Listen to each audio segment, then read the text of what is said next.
ज्योतिषां चैव लिंगानां माहात्म्यं कथयाधुना उत्पत्तिं च तथा तेषां ब्रूहि सर्वं यथा श्रुतम्। वर्णन किया जाता है, हे सूत, ऋषि कहते हैं सूत जी महाराज जी को, आप ज्योतिर्लिंगों का महात्म एवं उनकी उत्पत्ति कैसे हुई है उनका वर्णन आप हमारे सामने कीजिए। और हम इच्छुक होकर के बैठे हैं इस कथा को सुनने के लिए। तो वह जवाब देते हैं, सोमनाथ श्रुतेषां वै प्रथमं परकीर्तितम्। सबसे पहले हम भगवान सोमनाथ की महिमा आपको सुनाते हैं, उसका प्राकट्य सुनाते हैं। इतना अद्भुत ज्योतिर्लिंग है सोमनाथ, प्रथम ज्योतिर्लिंग है सोमनाथ। बताते हैं कि पुजारी लोग ताला डाल देते हैं, रात्रि को पिंडी उड़ान भरती हुई अंबर आकाश में जाती है। देवता उसका पूजन करते हैं और भोर में ताला खोला जाता है तो सोमनाथ की पिंडी वहीं समुद्र के किनारे होती है। ऐसे भगवान प्रभु श्री सोमनाथ और समुद्र के किनारे पर बैठे हुए हैं। इनका दर्शन करने से कुष्ठ रोग ठीक हो जाता है। अभी मैं श्लोक बोल करके उसका महात्म्य सुनाऊंगा आपको। इनकी प्राकट्यता कैसे हुई वो सुन लीजिए। दक्ष प्रजापति हुए, उनको 27 कन्याएं थी। तो दक्ष ने अपनी 27 बेटियों का विवाह चंद्रमा के साथ कर दिया। चंद्रमा बहुत सुंदर, भारी सुंदर है चंद्रमा। तो हर माता पिता चाहते हैं कि अपनी बेटी को अच्छे वर को सौंपे, लेकिन कभी कभी चेहरा मोड़ा तो देख लिया जाता है, अच्छा गुण नहीं देखे जाते।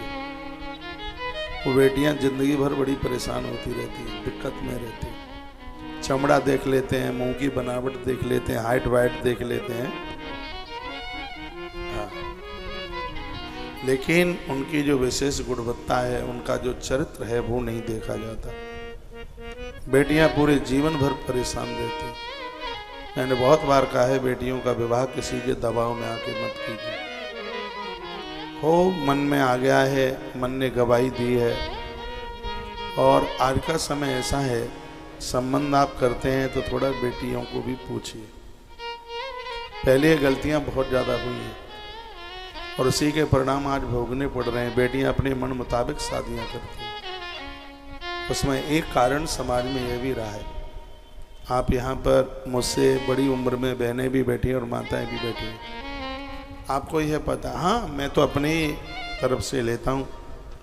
मेरी माँ को बिल्कुल नहीं पता होगा कि मेरा पिता कैसा रहा होगा, लेकिन मेरे नाना जी ने हाल ही संबंध कर दिया, बिना समझे, बिना जानकारी, बिना देखे। ये मैं सिर्फ अपने माता पिता की ही बात नहीं कर रहा हूँ, पूर्व में सब ऐसा ही होता था।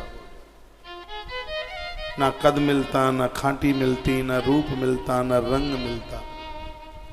लेकिन उस समय का ये टाइम था। अरे उस समय की तो क्या बात बोलें, उम्र में भी 2, 3, 4 साल का अंतर होना चाहिए, लेकिन उम्र में 15-15 साल के अंतर में शादियां हो जाती थी। घर की वो बेटियां उस समय कोकर पक्षी की तरह, कपिला गैया की तरह अपने मुंह में से कुछ बोलती नहीं थी।